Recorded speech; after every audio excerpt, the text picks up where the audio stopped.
The cruelest people in the room are usually the loudest, the old bartender whispered as Claire Bennett adjusted the silver tray in her trembling hands, unaware that before the night ended, the most powerful man in Manhattan would ask her to sit beside him while everyone else sat in silence.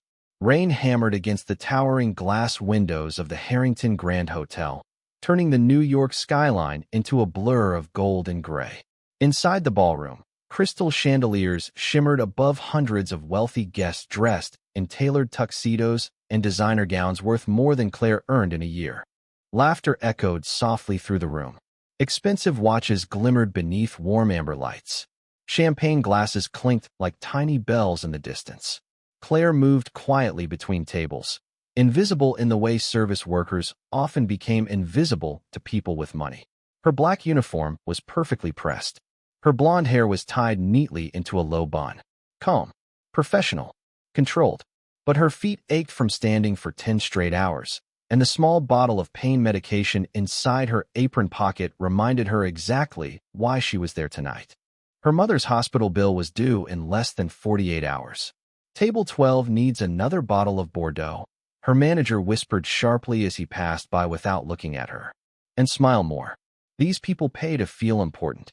Claire nodded softly. Yes, sir. At the center of the ballroom sat the only man no one dared interrupt. William Harrington, chairman of Harrington Global Holdings. 67 years old. Silver-haired. Impossibly composed. He sat at the longest table in the room surrounded by politicians, investors, celebrities, and executives desperate for his approval. Men twice Claire's age straightened their posture when he looked at them. Women laughed too hard at his smallest comments. Entire companies rose or collapsed based on a single sentence from him. Yet tonight, William Harrington barely spoke. He simply watched. His cold gray eyes moved slowly across the room like he was studying something nobody else could see. Claire approached the chairman's table carrying a fresh bottle of wine. Her movements were smooth despite the pressure in the room. She poured carefully into crystal glasses while conversations about billion-dollar acquisitions floated around her like another language entirely. Careful there, sweetheart, a woman suddenly said with a sharp laugh.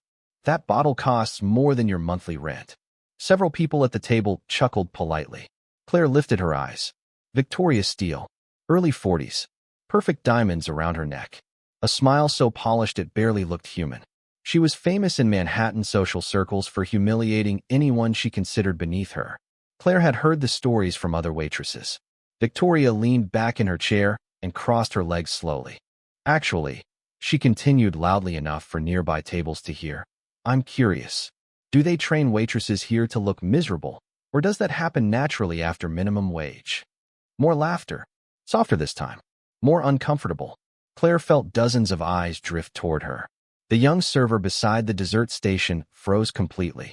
Even the violinist near the ballroom stage seemed quieter somehow. Claire's fingers tightened slightly around the wine bottle. Just slightly. But when she spoke, her voice remained soft. Would you like me to refill your glass, ma'am? Victoria blinked once, clearly disappointed she hadn't gotten a reaction. See? She laughed, turning toward the others. That robotic little customer service voice. Honestly terrifying. One man, near the chairman, smirked into his whiskey glass. Another adjusted his Rolex and muttered, At least she knows her place. Claire lowered her eyes again. Not in shame. In control. Across the table, William Harrington finally looked directly at her. Really looked at her. Not the uniform. Not the tray. Her. For one strange moment, the entire ballroom seemed quieter. Claire could feel his gaze without understanding why. There was no cruelty in it. No amusement either. Only observation. Careful observation. Then the chairman slowly lifted his glass toward her. Thank you, Miss Bennett, he said calmly. Claire paused. Most guests never used her name. Of course, sir, she replied. Victoria noticed the exchange instantly. Her smile thinned. Oh, William, she sighed dramatically. Don't tell me you're memorizing waitress names now. That's almost adorable. A few people laughed again, eager to stay on Victoria's side. But William did not smile. He simply sipped his wine while his eyes remained on Claire for half a second longer than necessary. Claire stepped away from the table quietly and continued across the ballroom. But behind her, the atmosphere had changed in a way nobody could explain.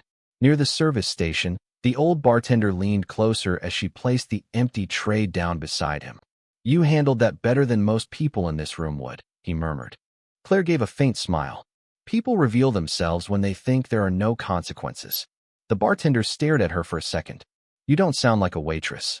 Claire glanced toward the ballroom, where William Harrington still sat silently at the center of the glittering crowd. Tonight, she said softly, that might be a dangerous thing. The rain outside only grew heavier as the night moved deeper into Manhattan, streaking the ballroom windows with silver lines that shimmered beneath the city lights. Inside the Harrington Grand Hotel, the atmosphere had become warmer, louder, richer. Waiters carried trays of lobster tails and filet mignon through clusters of powerful guests discussing mergers, campaign donations, and luxury properties in the Hamptons like ordinary people discussed the weather. Claire Bennett moved silently between them all, her black heels clicking softly against the marble floor. Invisible again, or at least she tried to be. But every few minutes, she felt it. Chairman William Harrington watching her from across the ballroom. Not constantly, not obviously, just enough to make her uneasy. You made an impression tonight, whispered Emily, another server, as they passed near the kitchen entrance. Victoria Steele usually makes girls cry before dessert. Claire adjusted the folded linen on her tray. Then they should stop giving her attention. Emily blinked. How are you not furious right now? Claire glanced toward the ballroom, where Victoria's laughter rose above everyone else once again. Because people like her want reactions more than truth. Emily stared at her for a second before shaking her head slowly. Seriously, you talk like some kind of professor. Claire gave a faint smile, but said nothing. The kitchen doors swung open behind them in a burst of heat and noise. Plates rattled. Chefs shouted orders. Steam curled into the air beneath fluorescent lights. The contrast between the elegant ballroom and the chaos behind the walls always amazed Claire. Wealth looked graceful from a distance. Up close, it was exhausting. Bennett. Her manager snapped suddenly as he stormed toward her holding a tablet. Chairman Harrington's table requested another bottle of 1996 Bordeaux. Personally, do not make mistakes. Claire nodded once. Yes, sir. And for the love of God, he added under his breath. Try not to attract attention. She almost laughed at that. Almost. A few minutes later, Claire returned to the chairman's table carrying the wine carefully against her chest while conversation slowed around her once more. Victoria Steele noticed her immediately. Of course she did. Look everyone, Victoria said with exaggerated delight. Our silent little philosopher is back. Two executives near her chuckled obediently. Claire ignored them and reached for William Harrington's glass first. But before she could pour, one of the younger investors at the table leaned back lazily and said, Tell me something, sweetheart. Do you ever wonder what it feels like to sit on this side of the table? A few amused smiles spread around the room. Claire lifted the bottle slowly. No, sir. The man smirked. Why not? Her voice remained calm. Because I have learned that expensive seats do not always belong to important people. Silence. Tiny. Sharp. Dangerous. Victoria nearly choked on her champagne. Oh my God, she laughed loudly. Did the waitress just insult us? Claire poured the wine carefully without raising her eyes. No, ma'am. I answered the question. Across the table, William Harrington's fingers paused against the stem of his glass. The older chairman studied her with an unreadable expression while several guests shifted awkwardly in their chairs. Nobody expected a waitress to answer without fear. Especially not here. Victoria's smile hardened instantly. You know, she said coldly. Confidence looks ridiculous on poor people. Claire finally looked at her. Not angry, not emotional, just steady. Sometimes dignity is all people have left, ma'am. The room went completely still. Even the violin music in the background suddenly felt distant. Victoria opened her mouth, clearly preparing another cruel remark, but William Harrington spoke first. Enough. His voice was not loud. That made it worse. The entire table straightened immediately. William slowly placed his wine glass down beside his silver fork. This dinner was meant to discuss leadership, he said calmly, his gray eyes drifting across every guest at the table. Yet all I have witnessed tonight is insecurity disguised as status. Nobody moved. Nobody breathed too loudly. Victoria forced a laugh. William, surely you are not defending a waitress. He looked directly at her. I am defending composure. Something increasingly rare in this room. Victoria's smile disappeared completely. Claire lowered her gaze again and stepped back politely with the wine bottle resting against her tray, but inside her chest, her heartbeat had started to change. Not from fear, from instinct. Something was shifting tonight. Something dangerous. William Harrington leaned back slowly in his chair while rain thundered softly beyond the ballroom windows. Then his eyes landed on a stack of financial documents beside one of the investors near him. A merger proposal. Singapore expansion. Multi-billion-dollar numbers printed across crisp white pages. Claire noticed it only because the top page had slipped slightly crooked while she poured the wine, and one line immediately caught her attention. Her fingers tightened around the tray. Just slightly. Very slightly. She tried to walk away. She should have walked away. But then one sentence from the investors drifted into the air. The Singapore board will never notice the clause adjustment before Monday. Claire stopped walking. Her eyes flickered back toward the documents for half a second, then toward Chairman Harrington. William noticed immediately. Something wrong, Miss Bennet? The entire table turned toward her at once. Claire hesitated. The ballroom suddenly felt colder despite the golden lights overhead. No, sir, she answered carefully. Then after the briefest pause, she added softly, I just think page for may cost someone a great deal more than expected. The silence that followed Claire Bennet's words felt heavier than the storm outside. Rain slid down the ballroom windows in silver rivers while dozens of wealthy guests stared at her as if she had suddenly spoken a forbidden language. A waitress was not supposed to interrupt billion-dollar conversations. A waitress was not supposed to understand contracts. And she certainly was not supposed to warn William Harrington in front of Manhattan's elite investors. Claire immediately lowered her eyes again. My apologies, sir, she said softly. I spoke out of turn. But William Harrington did not look offended. If anything, he looked interested for the first time all evening. The chairman leaned back slowly in his chair while his fingers rested against the edge of the financial documents beside him. Page 4, he repeated calmly. Explain that. One of the younger executives laughed nervously. William, come on. She is a server. I heard her profession the first time, William replied without looking away from Claire. The room quieted instantly again. Claire could feel her manager staring at her near the kitchen entrance, probably imagining lawsuits, complaints, and unemployment all at once. Every instinct told her to stay silent now. Walk away. Finish the shift. Pay the hospital bill. Survive another week. But then she looked down at the documents again and saw the clause one more time, hidden beneath layers of polished legal language. Clever. Dangerous. Expensive. The tax restructuring adjustment, Claire said carefully. It violates subsection 12 of Singapore Foreign Equity Regulations if the acquisition closes before the revised filing date. Complete silence. One investor frowned immediately and grabbed the papers from the table. Another adjusted his glasses and flipped through the contract rapidly. Victoria Steele rolled her eyes dramatically. This is absurd. Since when are waitresses experts in international finance? Claire stayed calm. I am not claiming to be an expert, ma'am. Then perhaps, Victoria snapped, you should stop speaking like one. But William Harrington slowly extended his hand toward the documents. Page 4, he said again. The investor handed them over immediately. William scanned the page in silence while the ballroom around them seemed to disappear completely. No music. No laughter. Only the sound of rain and turning paper. Then after several long seconds, William lifted his eyes toward the attorney sitting across from him. Is she correct? The older attorney swallowed once. Hard. Technically, he hesitated.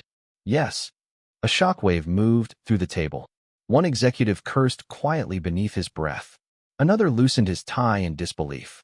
Victoria's confident smile disappeared completely. William closed the folder gently. How much would this mistake have cost us? The attorney looked pale now. Potentially $80 million in penalties and suspended market approval, sir. Nobody spoke after that. Nobody even moved. Claire stood frozen beside the table with the wine tray balanced carefully in her hands, while 20 powerful people stared at her like they were seeing her for the first time. Not as a waitress, as a threat to their assumptions. William Harrington slowly removed his reading glasses. Interesting, he murmured quietly. Victoria forced a brittle laugh. Well, apparently we should all start taking legal advice from catering staff now. But her voice no longer sounded confident. It sounded defensive. William turned toward her with the same cold composure he had carried all evening. No, Victoria, he said calmly. We should start listening when intelligent people speak. The sentence landed harder than anyone expected. Victoria's face flushed instantly. Across the ballroom, whispers began spreading from table to table as guests noticed the tension surrounding the chairman's circle. Claire felt heat rise beneath her collar. Not pride. Exposure. Dangerous exposure. Sir, she said softly, I should return to work. William studied her carefully. Where did you learn corporate acquisition law, Miss Bennet? Claire's fingers tightened around the tray. Tiny movement. Almost invisible. Community college classes, she answered smoothly. Years ago. William did not respond immediately. His eyes remained fixed on her face as if measuring every word against something only he understood. Community college, he repeated quietly. Interesting. Claire recognized that tone instantly. He did not believe her. The chairman leaned slightly forward. Tell me something else, Miss Bennet. The entire table waited. Why would a waitress notice a legal discrepancy that 6 attorneys missed? Claire hesitated. Around her, crystal chandeliers glowed warmly above the ballroom, while thunder rolled faintly outside over Manhattan. She could feel every eye on her again. Waiting, judging, testing. Then she answered with the calm honesty that had gotten her into trouble all night. Because people stop paying attention once they assume they are the smartest person in the room. Another silence. Longer this time. One investor stared down into his drink. Another suddenly became very interested in his phone. Even Victoria Steele looked away for half a second. William Harrington slowly smiled. Not a warm smile. Not even a friendly one. But real. And somehow that was far more unsettling. You are either very brave, he said quietly, or very tired. Claire looked at him steadily. Sometimes those are the same thing, sir. Something shifted in William's expression then. Tiny. Human. Almost hidden beneath decades of control.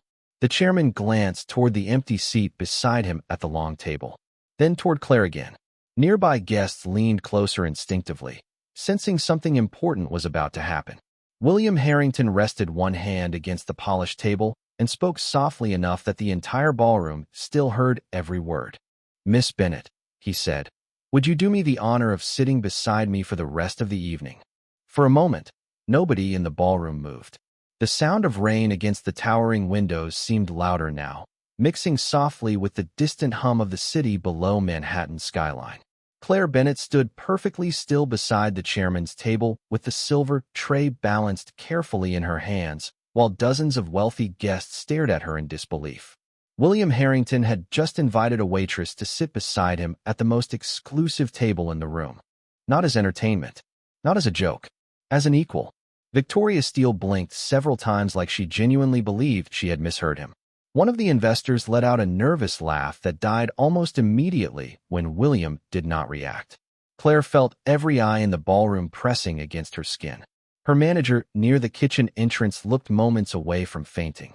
The violinists had stopped playing entirely. Even the servers carrying champagne had slowed to watch. William remained calm, patient, waiting for her answer. Claire finally spoke softly. Sir, I appreciate the offer, but I am working. William leaned back slightly in his chair. So is everyone else at this table. A few uncomfortable smiles appeared around him. Nobody laughed. Claire hesitated. She understood what the invitation meant. It was not kindness. It was exposure. The moment she sat down beside William Harrington, every powerful person in that ballroom would remember her face forever. Wealthy people rarely forgave embarrassment, especially public embarrassment. Victoria crossed her arms tightly. William, this is becoming inappropriate. William turned toward her slowly. No, Victoria. What became inappropriate was watching successful adults mock a woman carrying dinner plates simply because they assumed she could not think. Victoria's lips parted, but no words came out. Claire lowered her eyes briefly. Not submissive. Thoughtful. Then she carefully set the silver tray onto the edge of the table beside the untouched wine glasses. Quietly, gracefully, the ballroom watched her every movement. William reached toward the empty chair beside him and pulled it back slightly. Please, he said. Claire could feel her heartbeat now. Slow, heavy, dangerous. But she walked toward the chair anyway. Her black heels echoed softly across the marble floor while executives earning millions of dollars a year silently made space for a waitress among them. One older investor looked almost offended enough to leave. Another seemed fascinated. Victoria looked furious. Claire sat carefully beside William Harrington with her posture straight and calm despite the tension suffocating the table. She folded her hands neatly in her lap while whispers spread across the ballroom like wildfire. William picked up his wine glass again. "Much better," he murmured quietly. Claire glanced at him carefully. "Sir, I think your guests may disagree. That is because most people become uncomfortable when status stops behaving the way they expect." His voice remained smooth and controlled, but Claire noticed something beneath it now. Curiosity. Genuine curiosity. The chairman looked toward the contract documents again before turning back to her. "Tell me honestly, Miss Bennett, how does someone working night shifts at a hotel recognize hidden acquisition risks faster than my legal department?" Several guests immediately leaned closer, pretending not to listen. Claire noticed all of it. She always noticed. "Observation," she answered softly. William studied her face. "Observation alone does not explain Singapore regulatory law." Claire remained quiet for a moment. Around them, chandeliers reflected gold across polished crystal glasses while thunder rolled faintly outside. Then she gave the safest answer she could. "My father used to read financial journals when I was younger. I remembered some things." William's eyes narrowed slightly. "Used to?" Claire looked down at the white tablecloth. "He passed away 5 years ago." Something in the chairman's expression shifted again. Smaller this time. More human. "I am sorry," he said quietly. Victoria suddenly scoffed under her breath. Are we seriously pretending this woman belongs in corporate discussions because she memorized a few articles? Claire did not react. William did. The chairman slowly turned his head toward Victoria with an icy calmness that somehow felt more powerful than anger. "You know," he said softly, "I have spent 40 years building companies. And one thing I learned very early is this. The loudest person in the room is rarely the smartest." Silence crushed the table again. Victoria looked stunned. A younger executive quickly stared into his drink to avoid eye contact. William continued calmly. "Confidence without humility eventually exposes itself." Then his eyes moved toward Claire once more. "But intelligence hidden beneath humility," he paused briefly. "That is far more interesting." Claire looked away toward the ballroom windows where rain blurred the city lights into soft streaks of silver and gold. She was not accustomed to praise, especially not from men like William Harrington. Praise from powerful people often came with invisible conditions attached. "You should not romanticize me, sir," she said quietly. "I am still carrying student debt and hospital bills." William almost smiled again. "Reality usually interests me more than perfection." The sentence caught her off guard. For the first time all evening, Claire did not immediately know what to say. Across the ballroom, guests had completely stopped pretending not to stare anymore. Phones disappeared beneath tables. Whispers spread through clusters of executives near the stage. Somewhere behind them, Claire heard one woman whisper, "Who is she?" William heard it too, but instead of answering, he reached for the contract documents again and slid them gently toward Claire across the table. "Then perhaps," he said calmly, "you would be willing to tell us what else my people failed to notice tonight." Claire Bennett looked down at the thick stack of financial documents resting in front of her while the weight of an entire ballroom pressed silently against her shoulders. Crystal chandeliers glowed overhead like frozen stars, reflecting softly across polished silverware and untouched wine glasses. Nobody at the table was pretending to eat anymore. Nobody cared about dinner now. The powerful men and women surrounding William Harrington watched Claire with the same uneasy fascination people reserved for things they could not immediately explain. A waitress was not supposed to sit among them. A waitress was certainly not supposed to analyze corporate contracts in front of them. William rested one hand calmly beside his glass. "Take your time," he said quietly. Claire hesitated for only a moment before reaching for the documents. Her fingers moved carefully across the pages while rain continued tapping gently against the ballroom windows behind them. The room felt warmer now, tighter. Every tiny sound seemed louder than normal. The turning of paper, the soft clink of ice inside whiskey glasses, the distant piano music near the ballroom stage. Claire scanned the acquisition proposal silently while executives exchanged uncertain glances around her. Victoria Steele folded her arms tightly across her designer gown. "This is humiliating," she muttered under her breath. William heard her anyway. "No," he replied calmly. Humiliating would have been losing $80 million because nobody at this table bothered to pay attention. Victoria looked away immediately. Claire kept reading, line by line, calm, focused. She noticed the patterns first, then the timing inconsistencies, then the offshore restructuring references hidden beneath layers of legal wording designed to appear harmless to exhausted executives rushing toward approval. Clever documents often relied on confidence more than accuracy. Wealthy people missed details because they assumed expensive lawyers had already protected them. Claire finally stopped on the final pages and lifted her eyes slowly. "There are 3 problems," she said softly.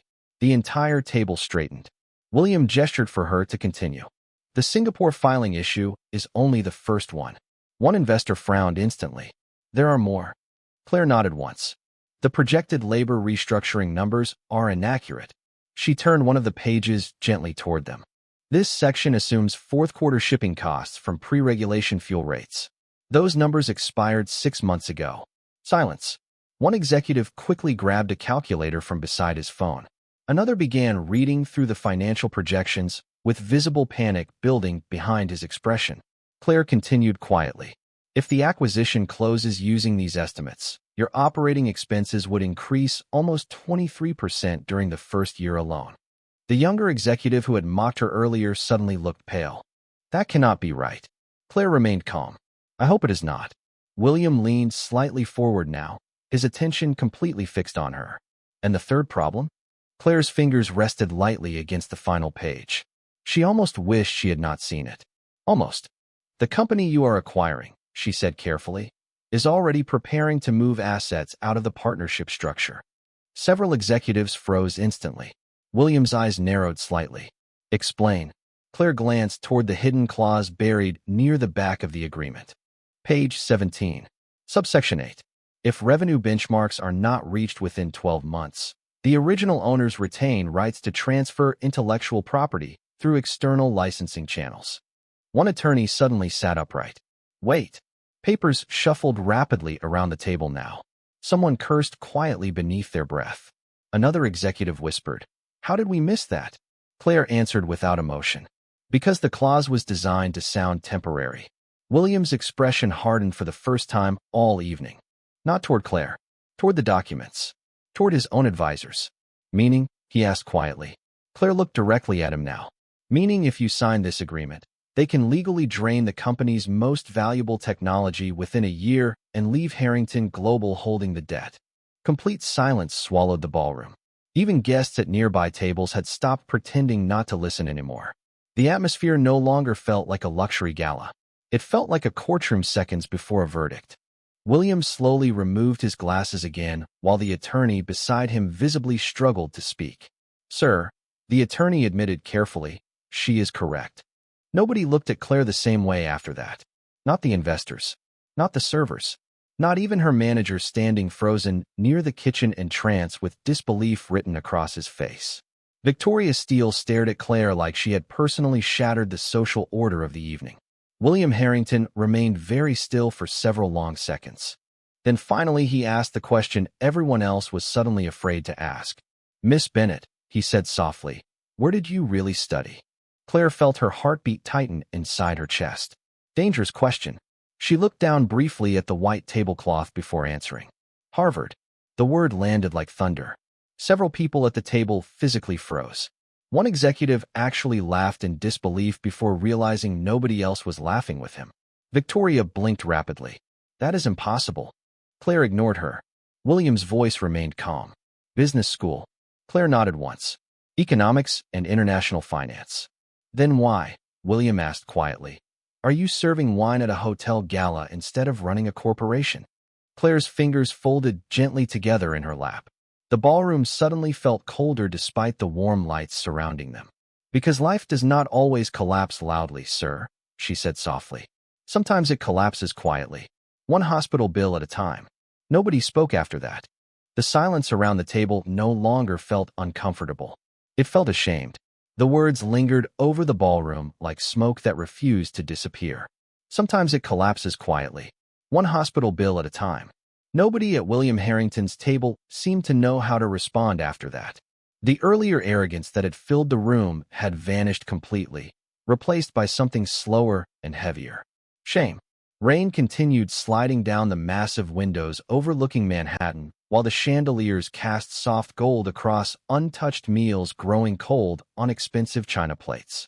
Claire Bennett sat calmly beside the chairman, her posture composed despite the storm she had unknowingly created around herself. Across the ballroom, guests whispered openly now. Some stared with fascination, others with discomfort, a few with envy. Wealthy people were accustomed to controlling narratives.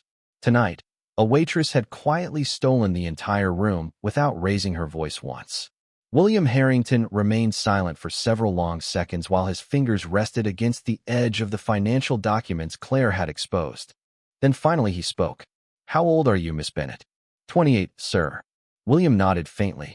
"At 28, I was sleeping in my office above a shipping warehouse in Brooklyn." Several executives looked surprised. The chairman rarely spoke about his past. William glanced around the table slowly. Most people here only know the finished version of success. They never respect the years before the suit. Nobody interrupted him. Claire listened quietly while the rain softened beyond the glass windows. "When I was younger," William continued calmly, "I spent 6 years eating vending machine dinners while trying to keep my company alive. Nobody called me brilliant back then." A faint bitter smile crossed his face. "They called me reckless." Claire looked at him carefully for the first time all evening. Not as a billionaire, as a man remembering something painful. William's gray eyes shifted toward her again. "You remind me of someone I used to know." Claire hesitated slightly. "Someone successful?" William almost laughed under his breath. "Someone exhausted." The honesty in his voice caught her off guard. Nearby, Victoria Steele adjusted the diamond bracelet around her wrist sharply, clearly irritated that the entire evening had transformed into something she could no longer control. "William," she interrupted coldly, "surely we are not turning a charity dinner into a therapy session." William turned toward her slowly. "No, Victoria." His voice remained smooth. "We are turning it into an honest one." Victoria's jaw tightened. Claire noticed several executives avoiding eye contact now, suddenly very interested in their drinks or phones. Powerful people often became uncomfortable when conversations drifted too close to reality. William leaned back slightly in his chair. "Tell me something, Miss Bennett." Claire looked toward him again. "Why did you leave Harvard?" The question settled heavily between them. Claire folded her hands gently together beneath the table while distant thunder rolled softly over the city skyline. "My mother became sick during my final year," she answered quietly. "Alzheimer's." A few guests visibly softened at the word. William's expression changed too. Not pity. Understanding. Claire continued softly. "My father had already passed away. Medical costs increased faster than we expected. I started working nights while finishing classes, but eventually," she paused briefly, "eventually reality became more expensive than ambition." Silence. One older investor lowered his eyes completely. William studied Claire carefully. "And nobody from Harvard helped." Claire smiled faintly. "Not bitter, just tired. Scholarships help with tuition, sir. They do not help when your mother forgets your name at 3 in the morning and wanders outside during winter." The ballroom became still again. Even Victoria said nothing this time. William slowly removed his watch and set it beside his glass without breaking eye contact with Claire. "How long have you been working here?" "Almost 2 years. And before that?" "Coffee shops, bookstores, temporary office work." She gave a small shrug. "Wherever insurance benefits existed." William looked down briefly at the tablecloth before speaking again. "You sacrificed your future for your mother." Claire answered immediately. "No, sir." He looked back up. "No." She shook her head softly. "I postponed one version of my future for someone who gave me theirs." The sentence hit the table harder than anyone expected. One woman near the end of the table quietly wiped beneath her eye with a napkin. Even the younger executive who had mocked Claire earlier now looked deeply uncomfortable with himself. William Harrington remained perfectly still for several seconds. Then finally he asked the one question nobody else had the courage to ask. "Do you regret it?" Claire looked toward the rain-covered windows overlooking Manhattan. Thousands of lights blurred together across the city beneath the storm. Wealth, loneliness, noise, dreams, all glowing together in silence. Then she answered softly, "Some days I regret being tired." Her eyes lowered briefly. but I have never regretted loving my mother." William inhaled slowly through his nose like the words had struck somewhere deeper than expected. Across the ballroom, conversations had nearly disappeared completely now. Nobody cared about the gala anymore. Nobody cared about politics or acquisitions or social status. The richest people in Manhattan were listening to a waitress talk about sacrifice like she was the only honest person left in the building. William leaned forward slightly and spoke in a lower voice this time. More personal. "Miss Bennet," he said quietly, "what if I told you your life does not have to stay this way?" Claire's expression did not change, but something behind her eyes did. Caution. Because people with power always believed solutions could be purchased quickly.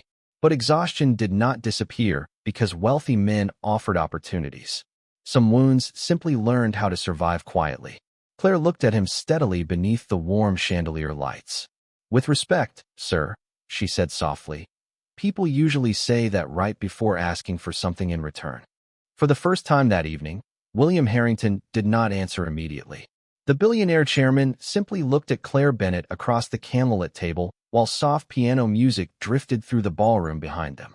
Rain still painted silver trails across the giant windows overlooking Manhattan, but inside the room, the atmosphere had become strangely intimate despite the hundreds of guests surrounding them. Claire's words lingered quietly between them. People usually say that right before asking for something in return.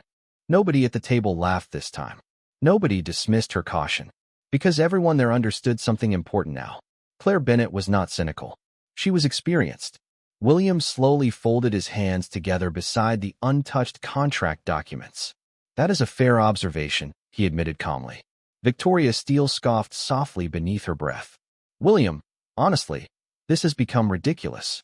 We are discussing life philosophy with hotel staff while half the room is waiting for your acquisition announcement." William did not even look at her. Then perhaps half the room should learn patience. Victoria's face tightened instantly. Claire noticed several executives lowering their eyes again to avoid becoming the chairman's next target. Wealthy people spent years learning how to control rooms with confidence. William Harrington controlled rooms with silence.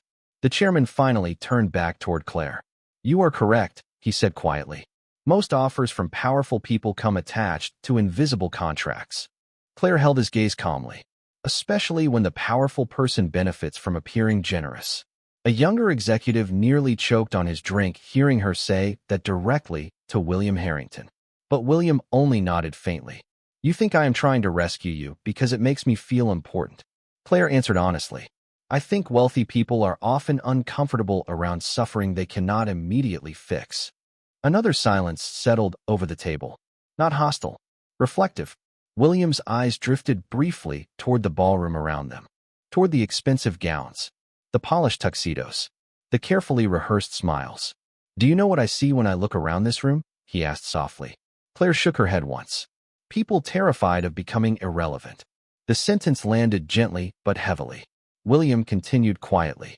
"Everyone here spent decades chasing status because status feels safer than uncertainty."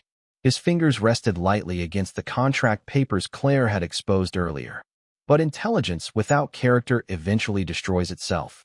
I have seen it happen too many times." Claire listened carefully now. There was no performance left in his voice. No corporate polish. Just exhaustion hidden beneath discipline. William looked back at her.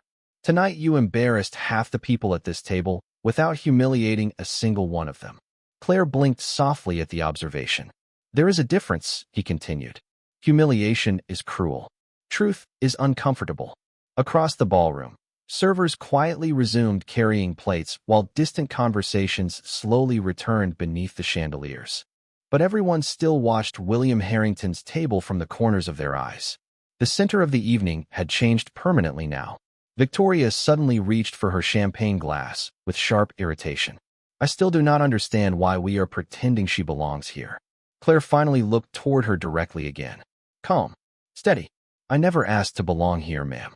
Victoria crossed her arms. "No, but you certainly seem comfortable correcting people who built companies while you carry dinner trays." Before Claire could answer, William spoke first. "And yet she protected my company more effectively tonight than several people currently sitting at this table." Victoria fell silent immediately. William leaned slightly closer toward Claire then. lowering his voice just enough that the conversation became personal despite the crowded ballroom around them. "Miss Bennet," he said quietly, "what would your life look like if money was not deciding every choice for you?" Claire's expression changed for the first time in several minutes.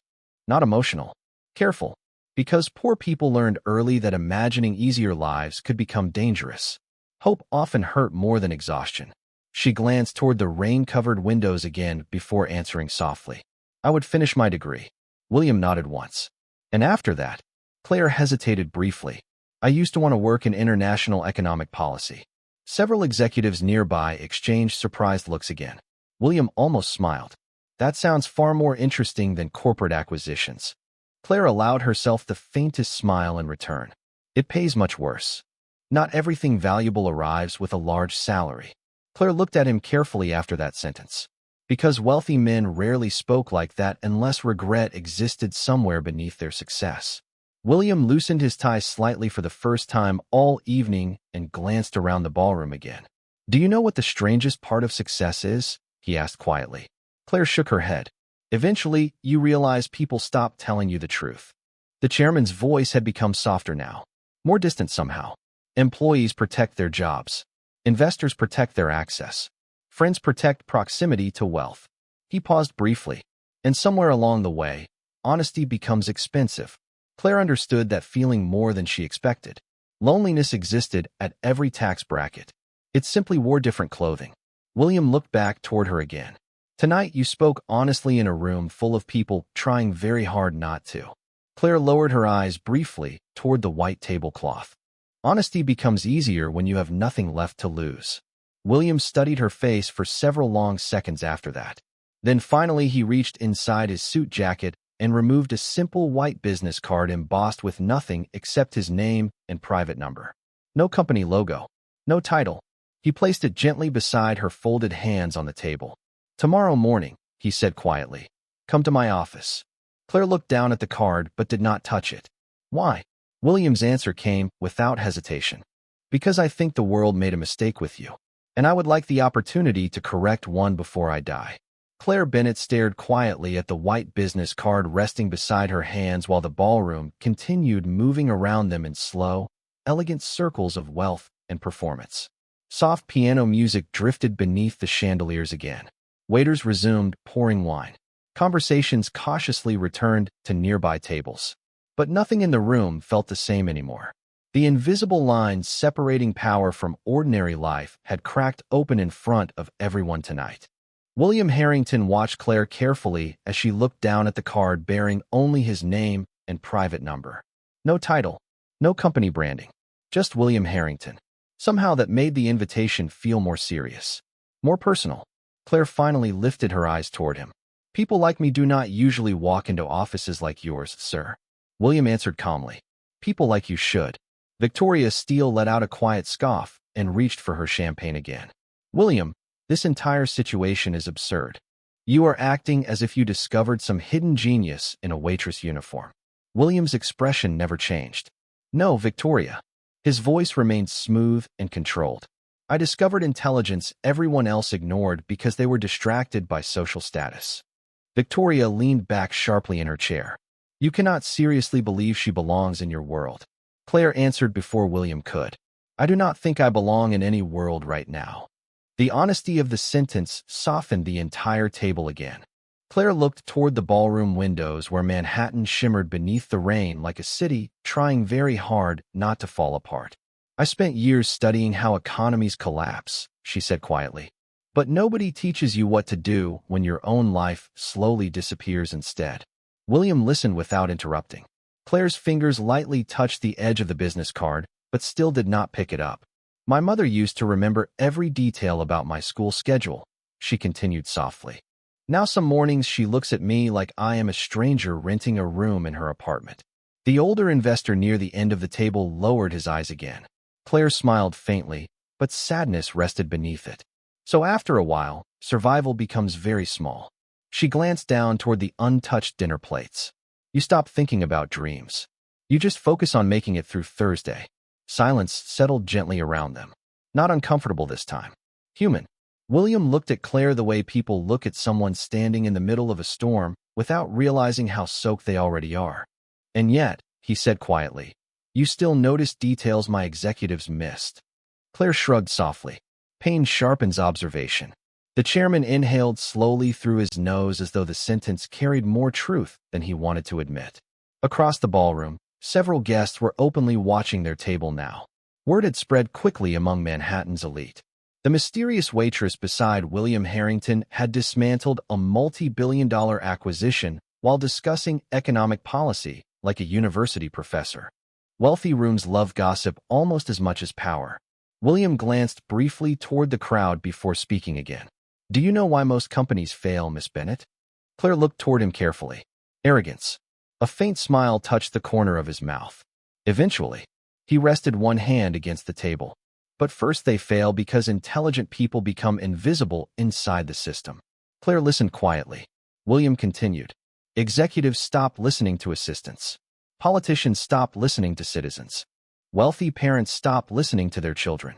His gray eyes drifted toward the ballroom again. And somewhere along the way, people confuse status with wisdom.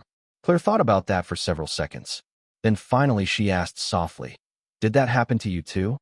Nobody at the table expected her to ask something so direct. But William did not seem offended. If anything, he looked strangely relieved by the honesty. Yes, he admitted quietly. More times than I care to admit. Victoria laughed sharply. William, honestly, you built a billion-dollar empire. You are acting guilty for being successful. William slowly turned toward her. No, Victoria. His voice remained calm enough to feel dangerous. I feel guilty for the moment's success convinced me I no longer needed humility. The table fell silent once more. Victoria looked away first. Claire noticed that powerful people often lost composure fastest when they encountered self-awareness they could not compete with. William reached for his glass of water instead of wine now.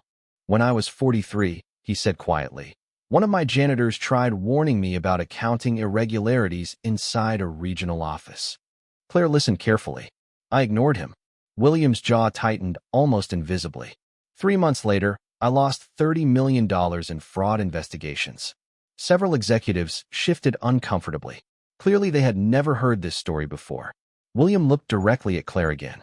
The janitor noticed what my senior leadership missed because he paid attention while everyone else was busy protecting their egos. Claire looked down briefly at the business card beside her hand. So tonight reminded you of that? William nodded once.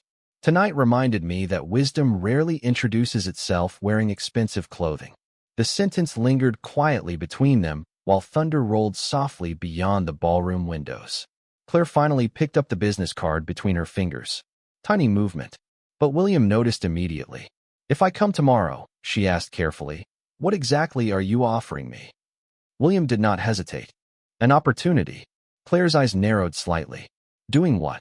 The chairman leaned back slowly in his chair while the warm chandelier light reflected softly across his silver hair. Helping me rebuild a company culture that has become too comfortable ignoring people. Claire stared at him for several long seconds after that. Because for the first time all evening, William Harrington did not sound like a billionaire offering charity. He sounded like a man asking for help. Claire Bennett held William Harrington's business card carefully between her fingers while the ballroom slowly returned to its polished rhythm around them. Waiters moved through clusters of wealthy guests carrying champagne beneath golden chandeliers. Piano music drifted softly near the stage once again. Rain still shimmered against the towering windows overlooking Manhattan, but inside the room, something irreversible had already happened. People who had spent the entire evening ignoring Claire were now watching her like she carried answers they suddenly wished they had listened to sooner. William remained calm beside her, his posture relaxed despite the tension his decisions had created across the ballroom. Claire studied him carefully now. Not the billionaire. Not the chairman. The man beneath decades of power. You are asking a waitress to help reshape one of the largest companies in the country, she said quietly. That sounds irresponsible. A faint smile touched William's face. Perhaps. Claire looked down briefly at the card again. Or desperate. William surprised her by nodding once. Also perhaps. Several executives nearby exchanged awkward glances, clearly uncertain whether they were witnessing genius or madness. Victoria Steele looked openly offended now. William, this is becoming embarrassing for everyone involved.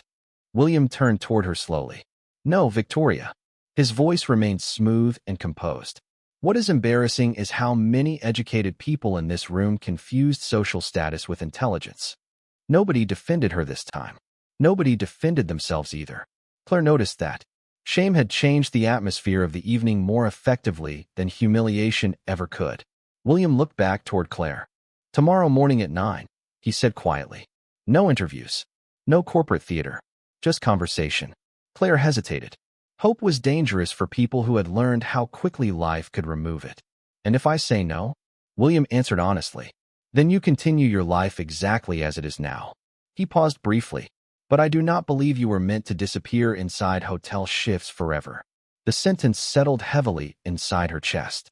Because somewhere beneath exhaustion, beneath hospital bills and sleepless nights and survival, a small forgotten part of Claire still remembered who she used to be before life became smaller. Before ambition turned into grocery lists and insurance paperwork. Across the ballroom, Claire noticed the old bartender watching her quietly from behind the marble service counter. He gave her the smallest nod imaginable, as if reminding her that sometimes doors only open once. William slowly stood from the table, signaling the end of the evening without announcing it directly. Instantly, half the ballroom straightened. Executives gathered their folders. Investors adjusted expensive watches and jackets. Wealth moved quickly when power decided the night was over. Claire remained seated for a moment longer, still holding the business card. William looked down at her calmly. One more thing, Miss Bennet. Claire lifted her eyes toward him. Do not come tomorrow because you think I pity you. His voice remained steady. Pity fades quickly. Respect does not. Claire stared at him silently after that. Because for the first time in years, someone had looked at her circumstances without reducing her to them. William extended his hand politely to help her stand. Claire hesitated only briefly before placing her hand in his.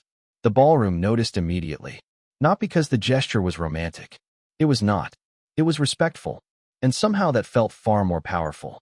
William released her hand gently once she stood. Good night, Miss Bennet. Good night, sir. Then the chairman walked away through the ballroom surrounded by executives scrambling to follow him while whispers erupted once more across the room. Claire stood alone beside the long table for several seconds after he disappeared into the crowd. Victoria Steele rose from her chair slowly, gathering her designer purse with cold precision. She stopped beside Claire briefly before speaking. You should be careful, she said quietly. Claire looked toward her calmly. About what? Victoria's smile was thin and brittle. Men like William Harrington do not change people's lives for free. Claire considered the warning for a moment. Then she answered softly, neither do people like you. Victoria's expression tightened instantly. Claire picked up the silver tray beside the table and walked away before another word could be spoken. The ballroom seemed strangely quieter now as she crossed the marble floor beneath the chandeliers. Several guests stepped aside for her without realizing they were doing it. Others lowered their eyes completely. Respect moved differently than fear. Near the kitchen entrance, her manager hurried toward her looking pale and overwhelmed. Claire, he whispered urgently, what just happened tonight? Claire glanced back once toward the rain-covered windows overlooking the city. Manhattan still glowed beyond the glass. Cold, beautiful, restless. I think, she said quietly. People finally listened before it was too late. The manager stared at her in confusion while Claire untied the black apron around her waist slowly. Her shift was over. The old bartender smiled faintly as she passed him on the way toward the employee exit. You know, he murmured softly. That room looked very different once they realized who you were. Claire paused near the doorway while rain echoed outside beyond the alley lights. Then she answered with the same calm voice she had carried all evening. No. She folded William Harrington's business card carefully into her coat pocket. The room only changed once they realized who they had been.